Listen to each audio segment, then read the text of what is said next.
చాలా సార్లు కొంతమంది ఆటగాళ్లు కొన్ని సీజన్లలో అమ్ముడుపోకుండా ఉండిపోతారు. తర్వాతి సీజన్ లో ఆడేందుకు సిద్ధమవుతూ ఉంటారు. అయితే అదే సమయంలో కొంతమంది ఆటగాళ్లు తమ పేర్లను 1 లేదా 2 సీజన్ల నుంచి ఉపసంహరించుకుంటారు. మళ్ళీ ఆడేందుకు సిద్ధమంటూ గ్రీన్ సిగ్నల్ ఇస్తూ ఉంటారు. ఈ క్రమంలో ఐపీఎల్ 2025 లో రీ ఎంట్రీ ఇచ్చేందుకు 3 ఆటగాళ్లు సిద్ధమయ్యారు. ఐపీఎల్ 2025 వేలానికి సంబంధించి ప్రస్తుతం చాలా చర్చలు జరుగుతున్నాయి. ఎవరిని రిటైన్ చేస్తారు, ఎవరిని విడుదల చేస్తారనే చర్చ సాగుతోంది. అన్ని జట్లు ఈసారి తమ అత్యుత్తమ ఆటగాళ్లను విడుదల చేయాల్సి రావచ్చు. ఎందుకంటే ఈసారి ఐపీఎల్ మెగా వేలం ఉంది. ఈ క్రమంలో ఐపీఎల్ లో పునరాగమనం చేయగల కొందరు ఆటగాళ్లు ఉన్నారు. వారెవరో ఒకసారి చూద్దాం. నెంబర్ 1 సర్ఫరాజ్ ఖాన్. యువ బ్యాట్స్మెన్ సర్ఫరాజ్ ఖాన్ ఇప్పటి వరకు ఐపీఎల్ లో అనేక సీజన్లు ఆడాడు. అదే విధంగా ఐపీఎల్ లో చాలా జట్లకు కూడా ఆడాడు. అయితే గత సీజన్ లో అతనికి కొనుగోలుదారు ఎవరు దొరకలేదు. సర్ఫరాజ్ ఖాన్ అమ్ముడుపోలేదు. ఈసారి మెగా వేలనం కారణంగా కొంత జట్టులోకి అతన్ని తీసుకునే అవకాశాలు కనపడుతున్నాయి. అతను మళ్ళీ ఆడడం మనం చూడవచ్చు. Number 2 Steve Smith. Steve Smith IPL దిగ్గజ ఆటగాళ్లలో ఒకడు. కానీ అతను ఐపీఎల్ 2024 వేలం సమయంలో అమ్ముడుపోలేదు. దీంతో అందరూ చాలా ఆశ్చర్యపోయారు.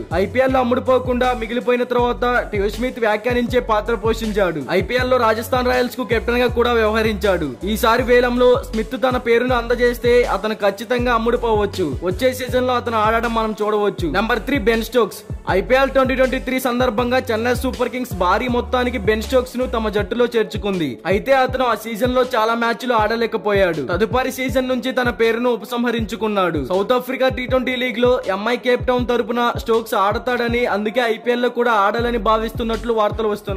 మరి దీనిపై క్రికెట్ ఫ్యాన్స్ గా మీరేమంటారో కామెంట్ చేయండి. ఇలాంటి ఐపీఎల్ మెగా యాక్షన్ కి సంబంధించిన పూర్తి వివరాలు మీరు ముందుగానే తెలుసుకోవాలి అనుకుంటే మన ఛానల్ ని సబ్స్క్రైబ్ చేసుకోండి. అలాగే ప్రక్కనే ఉన్న గంట సింబల్ యాక్టివేట్ చేసుకోండి. Thank you for watching.